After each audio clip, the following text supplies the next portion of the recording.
할렐루야. 월요일에 새벽에 만난 하나님 오신 여러분들 환영합니다. 같이 기도하겠습니다. 좋으신 하나님 감사합니다. 이 아침에 하나님께서 한 주를 시작하게 하시는 좋은 월요일에 우리를 불러주셨습니다. 하나님과 함께하는 한 주간을 기대합니다. 하나님이 인도하시고 또 하나님의 뜻에 우리가 순종하고 하나님과 인격적인 관계를 가지며 한 주를 살아가고자 합니다. 은혜를 베풀어 주시고 긍휼을 베풀어 주시고 사랑으로 우리와 함께하여 주셔서 때로 우리가 죄악 가운데 머문다 할지라도 다시 하나님께로 잘 돌아올 수 있도록 하나님 우리를 불쌍히 여겨 주시옵소서. 말씀 주심에 감사합니다. 예수님의 이름으로 기도합니다. 아멘. 오늘 우리에게 주시는 말씀은 로마서 9장입니다. 로마서 9장 19절부터 29절까지의 말씀입니다. 로마서 9장 19절에서 29절입니다. 우리 같이 19절부터 읽겠습니다. 혹 내가 내게 말하기를 그러면 하나님이 어찌하여 허물하시느냐 누가 그 뜻을 대적하느냐 하리니 이 사람아 내가 누구이기에 감히 하나님께 반문하느냐 지음을 받은 물건이 지은 자에게 어찌 나를 이같이 만들었느냐고 말하겠느냐. 토기장이가 진흙 한 덩이로 하나는 귀 있을 그릇을 하나는 천 있을 그릇을 만들 고난이 없느냐. 만일 하나님이 그의 진노를 보이시고 그의 능력을 알게 하고자 하사 멸하기로 준비된 진노의 그릇을 오래 참으심으로 관용하시고 또한 영광 받기로 예비하신 바 긍휼의 그릇에 대하여 그 영광의 풍성함을 알게 하고자 하셨을지라도 무슨 말을 하리요. 이 그릇은 우리니 곧 유대인 중에서뿐 아니라 이방인 중에서도 부르신 자니라. 호세아의 글에도 이르기를 내가 내 백성 아닌 자를 내 백성이라 사랑하지 아니한 자를 사랑한 자라 부르리라. 너희는 내 백성이 아니라 한 그곳에서 그들이 살아계신 하나님의 아들이라 일컬음을 받으리라 함과 같으니라. 또 이사야가 이스라엘에 관하여 외치되 이스라엘 자손들의 수가 비록 바다의 모래 같을지라도 남은 자만 구원을 받으리라.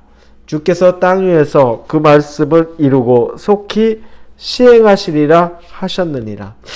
또한 이사야가 미리 말한 바 만일 만군의 주께서 우리에게 씨를 남겨두지 아니하셨더라면 우리가 소돔같이 되고 고모라 같았으리라 함과 같으니라.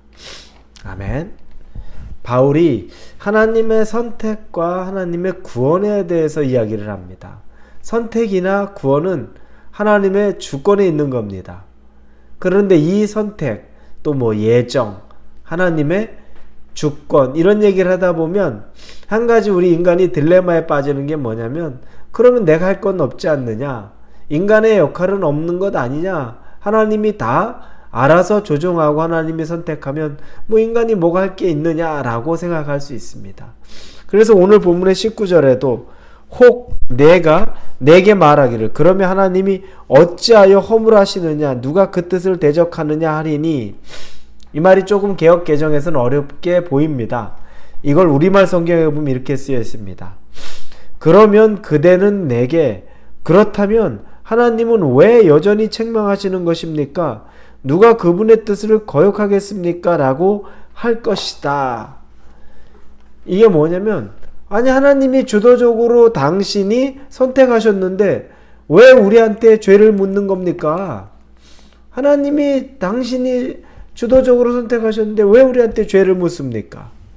모든 것이 하나님의 주권에 달린 거라면 실패한 죄를 책망하시는 것, 우리가 실패했는데 우리를 책망하는 것, 이거 부당하지 않습니까? 하나님의 손에 다 잡혀 있는데 이런 이야기들을 하게 되는 거죠. 바울은 이걸 보면서 말합니다. 하나님에게 책임을 돌리는 일인데 이건 자기에 대한 것들은 생각하지 않고 모든 책임을 하나님한테 돌리는데 그걸 옳지 않게 보는 거죠. 그건 옳지 않다는 겁니다. 우리가 짊어져야 될 책임이 반드시 있는데 그것조차 하나님이 잘못한 거 아니냐? 하나님이 선택했으면, 하나님이 다 붙잡고 갔으면, 하나님이 주도적으로 선택했는데 왜 주권이 하나님한테 있는데 우리가 무슨 잘못이냐라고 말하는 것에 대해서 반박하는 거죠. 그러면서 진흙 이야기를 하지요. 21절에 토기장이가 진흙 한 덩이로 하나는 귀 있을 그릇을, 하나는 천이 있을 그릇을 만들 권한이 없느냐?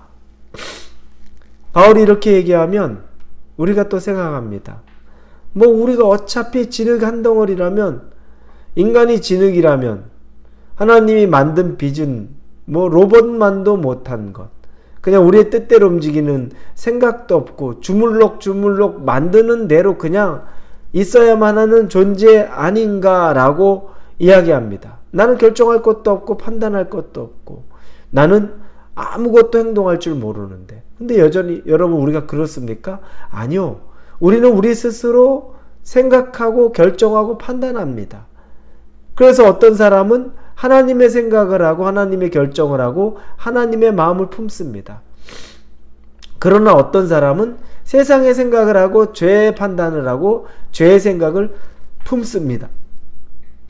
이걸 보아서는 진흙의 비유를 들었지만 그게 하나의 어떤 기계나 어떤 움직이지 못하는 존재를 이야기하기보다는 사실은 그 대상, 그 주장을 하고 있는 대상에 대한 이야기입니다. 뭐냐면 하나님의 진리를 추구하는 사람, 믿음을 추구하는 사람, 하나님의 뜻대로 살고 싶어하는 사람과 반면에 하나님을 부인하는 자들의, 하나님을 반박하는 자들, 하나님을 거부하는 자들, 이 대상에 대해서 이야기하는 겁니다. 그래서 바울은 아니 하나님이 하나님을 거부하는 타락한 인간에 대해서 그분의 분노와 자비를 따라서 다룰 권한이 없겠느냐? 즉 다시 말하면 이 진흙을 얘기하는데 하나님의 자비를 쫓는 자, 하나님을 따르는 자에겐 하나님이 자비를 내리는 거고 하나님을 거부하는 자들에게 하나님이 진노를 내리는 것, 그것도 하나님이 못하실 것 같느냐? 대상에 따라 하나님이 하시는 일들에 대한 이야기를 하는 겁니다. 단순하게 인간이 주권이 없고 능력이 없고 생각이 없고 피조물이기 때문에 하나님이 하는 대로 예정대로 다 따라가고 계획대로 가는 그것에 대한 반박을 이야기하는 겁니다. 여러분, 우리의 생각이 있습니다. 우리의 행동이 있고 우리가 또 개인적으로 선택하는 것이 있습니다. 그런데 하나님이 그걸 가지고서 왈가왈부할 때에는 그 사람이 누군가가 중요하다는 것 꼭 기억하십시오. 하나님의 사람이라면 하나님이 자비를 베풀고 하나님을 거부하는 자들에게는 하나님이 진노하신다는 것 너무너무 당연한 거죠. 그것조차를 부인하면서 하나님이 다 책임져야 되는 것 아니야? 내 잘못이 무엇이 있다고? 당신이 만들어 놓고 당신이 이끌면 당신 책임져야지. 이건 옳지 않다는 겁니다. 자, 그러면서 토기장이에 적용을 하면서 두 개의 그릇을 이야기합니다. 22, 23절이죠. 하나는 진노의 그릇입니다. 그리고 또 하나는 긍휼의 그릇입니다. 이 진노의 그릇은 누굽니까? 그리스도를 영접하지 않는 사람들에게는 진노의 그릇이 되는 거죠. 그리고 긍휼의 그릇은 그리스도를 영접하는 자. 하나님의 입장에서 볼 때는 이 두 개의 그릇이 놓여져 있는 거죠. 선택하게 되는 거죠. 그런데 여러분, 내가 긍휼의 그릇이라면 너무 감사한데 진노의 그릇이라면 어떻겠습니까? 내가 그렇게 선택받은 거면 너무너무 비참하지 않습니까? 그때 하나님이 22절에 보니까 만일 하나님이 그의 진노를 보이시고 그의 능력을 알게 하고자 하사 멸하기로 준비된 진노의 그릇을 오래 참으심으로 관용하시고, 그래도 하나님이 오래 참고 인내하고 더 지켜보신다는 겁니다. 하나님이 베푸시는 은혜가 여기에 또 있다는 겁니다. 여러분, 그래서 우리가 마지막까지 구원 얻는 자들, 구원 얻을 수 있도록 우리가 힘을 합쳐야 되는 겁니다. 하나님이 인내하시고 기다리시는 이유는 한 영혼이라도 더 구원하기 위한 것이라는 걸 꼭 기억하시기를 바랍니다. 그러면 이제 긍휼의 그릇이라 그러면 긍휼의 그릇은 누구일까? 이건 유대인과 이방인 모두를 다 얘기합니다. 유대인, 하나님이 택했던 백성이죠.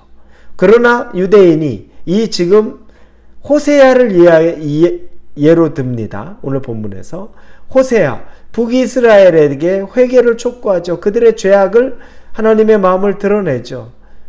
그들이 하나님 앞에 선택받은 자가 죄악에 머물 때, 그때 그 긍휼은 이방인에게로 또 넘어갑니다.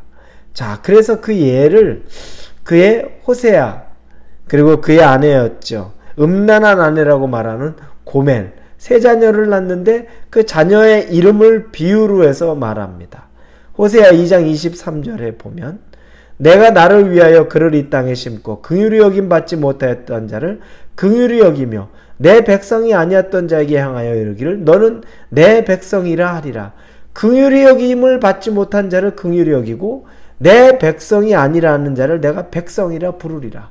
그래서 그 자녀 이름 중에 둘째 자녀 로루하마라는 뜻은 긍휼히 여김을 받지 못함이다 라는 것.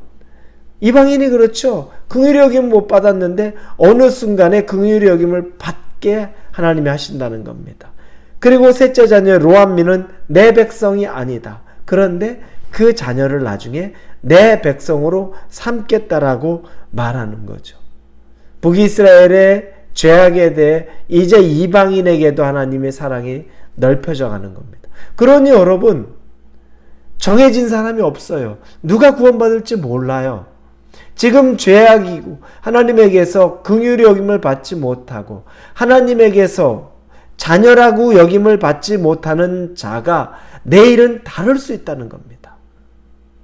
그러니 우리는 다 겸손히 누가 긍휼 얻을 자인지 내 옆에 아직 구원받지 못한 사람에게 우리가 마음 급하게 구원의 복음을 전해야 될 이유가 바로 거기에 있다는 것을 꼭 믿으시기를 바랍니다.